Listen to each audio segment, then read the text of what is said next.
and was a LaVey Satanist, which, before you guys freak out, has nothing to do with Satan. I believed in nothing, basically, in short. I realized that there wasn't anything you could have done to get me to believe in God or a higher power or any sort of religion unless you had broken me down that far. This is really hard to film, I'm sorry guys.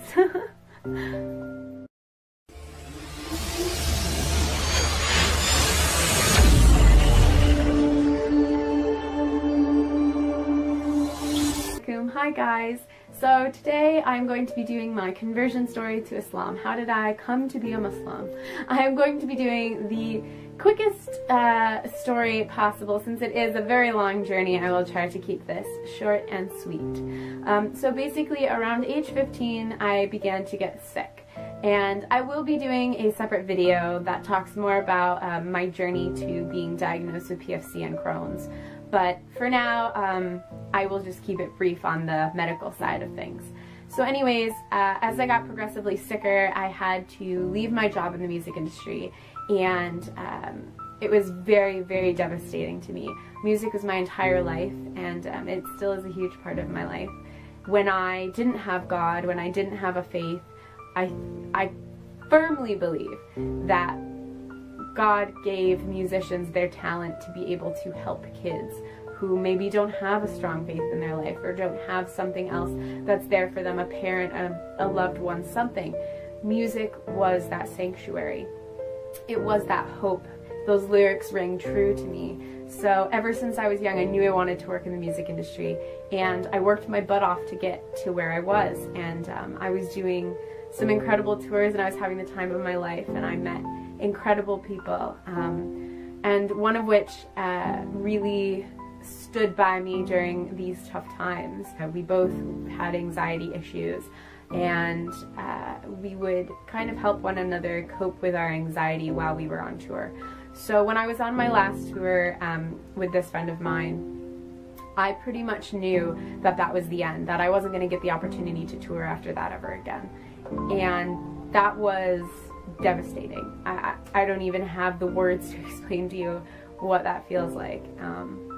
And so he really helped me through being sick on tour and, you know, being anxious about being so far from home and my family and being so sick.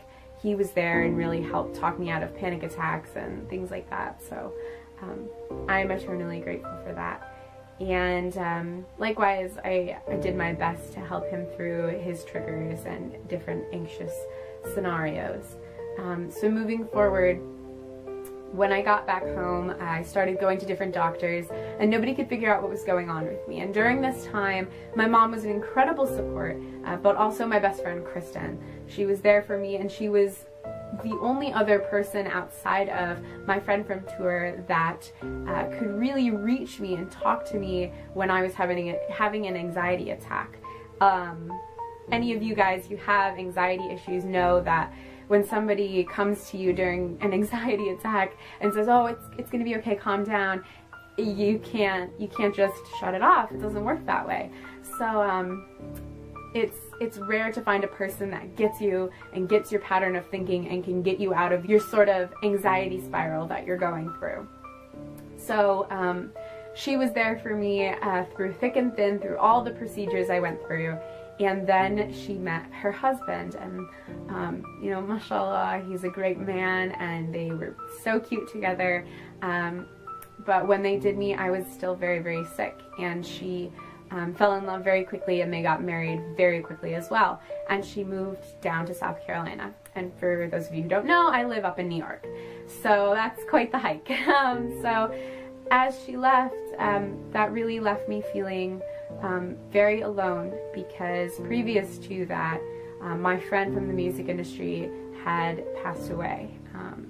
He had died in a motorcycle accident, and it left me feeling like I was in this anxiety bubble all by myself. Nobody could get me out of those anxiety spirals that I would start going down. And just as I lost these two people in my life, I had to go in for the biggest procedure that I had ever endured. And it was the scariest moment of my life. I sat in my hospital bed.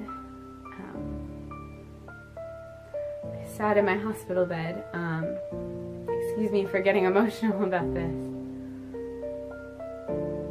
And I called his phone and listened to his voicemail. Because I half expected for him to pick up the phone. And obviously he never did. And at that moment in time I realized, Kendall, you're alone. You're alone in this, and not in a negative way. I know that I had family that loved me, but this life, you come into it alone and you will leave it alone.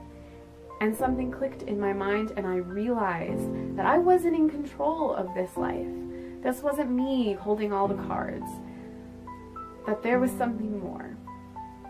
And after I came out of surgery, if you guys have ever had surgery, you've ever been under MAC anesthesia, you know that you don't remember very much from the first maybe half hour of you coming out of anesthesia. I'm sure you guys have seen the funny videos here on YouTube of people talking and whatnot after getting anesthesia. And a couple weeks later after my surgery, my father came to me and he said, I think I should tell you what you told me when you came out of anesthesia. And I said, what? Please don't let it be something embarrassing, or, you know, something he didn't know that I might have done when I was younger or something. But he said that when you woke up, the first thing you said was, I saw him. And I say him because I don't wish to say my friend's name, although many of you may be able to put the pieces together on who he is. I do not want to draw any attention to him or his family. He is simply mentioned because he is such an innate part in this journey of mine. But my relationship with him, I would like to keep completely private and do not wish to gain any sort of acknowledgement for knowing him or anything like that. So just for those reasons, I will keep him nameless in this video. But I said to my dad I saw him. And I just kept talking about him. I said he was okay, and that this is really hard to film, I'm sorry guys. And he told me to make sure his daughter was okay, and that his wife was okay, and just make sure that they were good. And that was really, really hard to hear coming back from my dad. And it really shook me, and it put me into a very emotional place. And I was sad and confused because I hadn't even gotten the chance to go to his funeral or his memorial because we lived on two different sides of the country. So things are still, even to this day, very raw because I haven't had that full mourning process. So anyways, as I was in that state of mind, I came across a line from the Quran that said, Allah does not burden one with more than they can bear.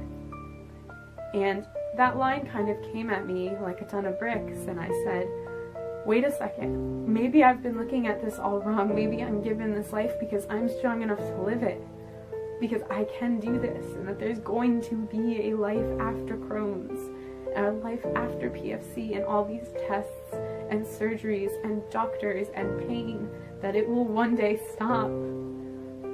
And I started to believe, the more I read from the Quran, that God is not going to just endlessly torture me. He didn't put me here on earth to be in pain. He put me here as a test, to test my character of who I am and how I'm going to deal with these situations that I'm put into. So I took my Shahada about a month after I had that experience, because Islam rang so true to me. It was a no-brainer almost. Coming from a Roman Catholic family, my parents were glad that I had accepted God into my life, since previous to this whole experience I had rejected the Catholic background that I'd been brought up on, and was a Live Satanist, which, before you guys freak out, has nothing to do with Satan. I believed in nothing, basically, in short. So they were happy that I found God, and that God was now a part of my life. But it was hard for my grandparents to accept, and I think the only person in my life that really accepted it was my dad. He was really embracing of it, as was Kristen. After all this happened, Kristen and I did reconnect, and we were able to mend some of the fences that we had broke just in the process of trying to grow our relationship from best friends to now her, you know, having a husband who is her best friend and partner in life. You know, we had to find where our friendship now lied and how we fit into the bigger equation. So alhamdulillah, Kristen and I are just the best of friends.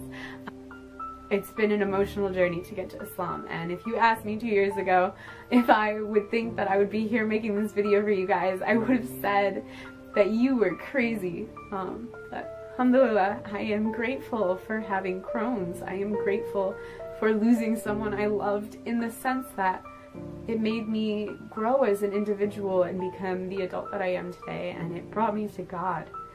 And I realized that there wasn't anything you could have done to get me to believe in God or a higher power or any sort of religion unless you had broken me down that far, until you stripped me of my job, of one of my best friends, of my tour family, and of my health.